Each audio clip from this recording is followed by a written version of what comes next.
Hi, this is अजमत और आप देख रहे हैं हमारा यूट्यूब चैनल अजमत सर क्लासेज। तो आज जो है हमारा टॉपिक है वो 7 और 8 दोनों के लिए है, वो है परिमेय संख्याएं। परिमेय संख्या क्या होती है और कौन कौन सी होती है, किस तरह की होती है, वही चीज़ अपन देखेंगे आज। बिल्कुल बेसिक से शुरू करेंगे अपन, और आप लोग बहुत अच्छे से मेहनत कीजिए, बहुत अच्छे से पढ़ाएंगे। और मेरे चैनल पे नए हैं तो सब्सक्राइब करें और लाइक कमेंट करना तो बिल्कुल ना भूलें, क्योंकि आपको अच्छी अच्छी बातों का ज्ञान तो यहाँ मिलेगा भाई साहब। समझ रहे हो आप? चलिए, तो अपन क्या पढ़ेंगे? अपन पढ़ेंगे परिमेय संख्याएं।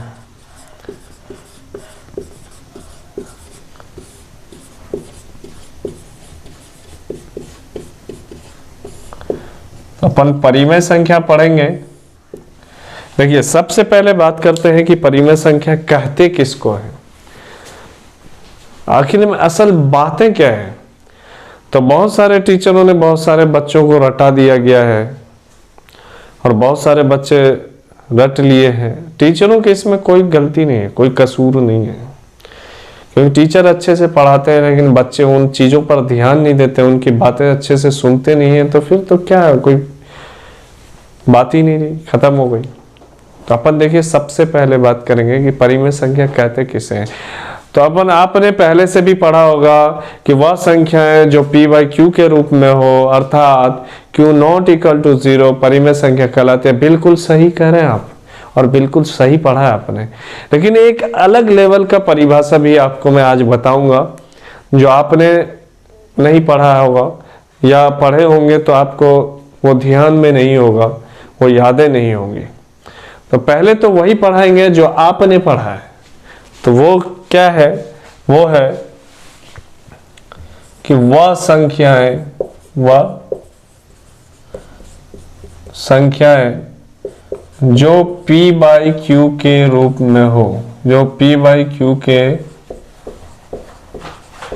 रूप में हो, अर्थात q नॉट इक्वल टू 0 हो, परिमेय संख्या कहलाती है।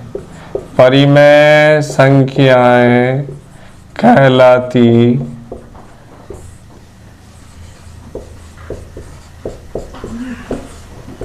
हैं। ठीक है, अब मेरा परिभाषा सुने आप।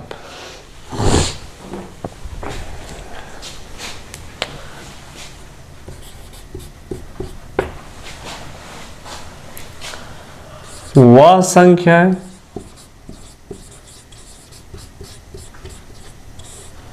जो अंश बट्टे हर के रूप में हो, अंश बट्टे हर के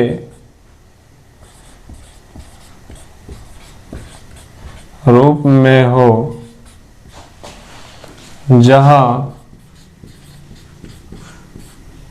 हर नॉट इक्वल टू 0 हो।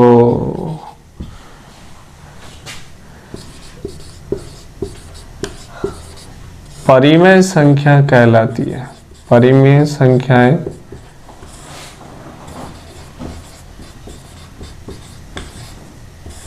कहलाती हैं। यहां पे मैं एग्जांपल देना चाहूंगा, जैसे कि सबसे तगड़ी वाली अगर एग्जाम्पल है कोई, तो वो है 0। वो क्या है? 0 है, शून्य है। क्योंकि शून्य को मैं क्या लिख सकता हूं वो अभी बता रहा हूं। शून्य को अपन लिख सकते हैं 0/1। और आपको परिभाषा में लिखा है कि जहां नीचे वाला q मतलब हर 0 नहीं होना चाहिए, मतलब ये है कि ऊपर वाला 0 हो चलेगा, बिल्कुल चलेगा, लेकिन नीचे वाला नहीं चलेगा भाई साहब। वो 0 नहीं होना चाहिए, समझ रहे हैं?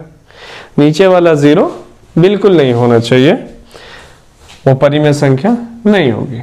लेकिन शून्य क्या है? परिमेय संख्या है।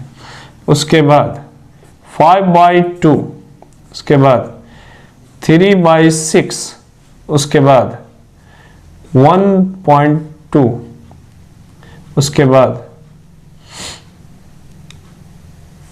√4, ये सब क्या है?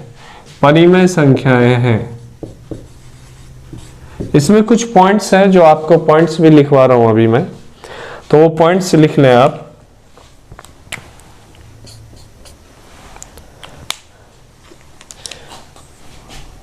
वेरी इंपॉर्टेंट पॉइंट्स हैं, वीवीआई पॉइंट्स हैं आप 7-8 क्लास के लिए। हालांकि ये 10th में भी काम आता है, 9th में भी काम आता है।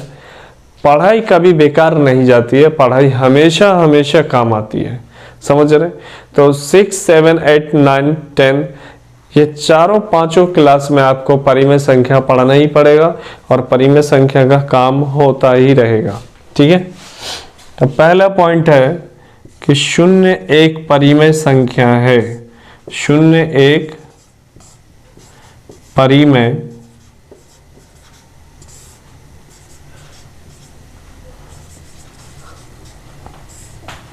संख्या है। दूसरा पॉइंट क्या है?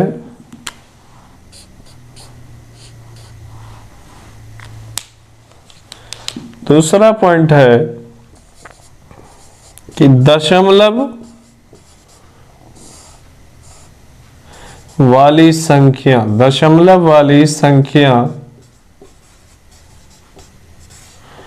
परिमेय संख्या होती है। परिमेय संख्या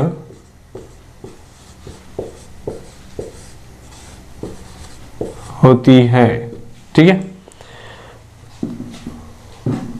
उसके बाद जो तीसरा पॉइंट है वो है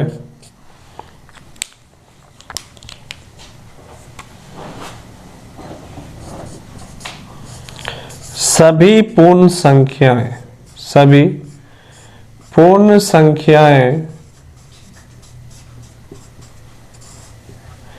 एक परिमेय संख्या होती है।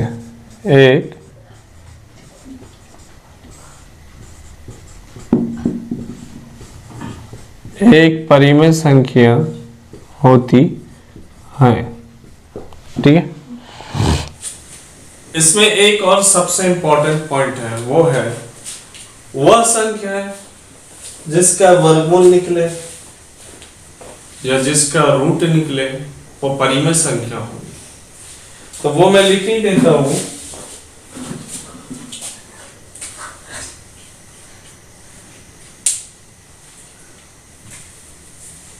वह संख्याएं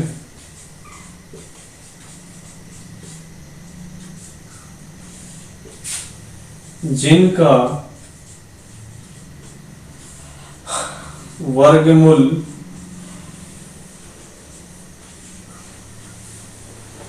या रूट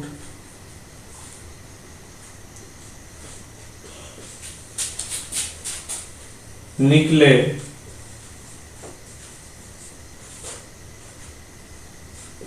वह संख्या है जिनका वर्गमूल या रूट निकले परिमेय संख्या होती है।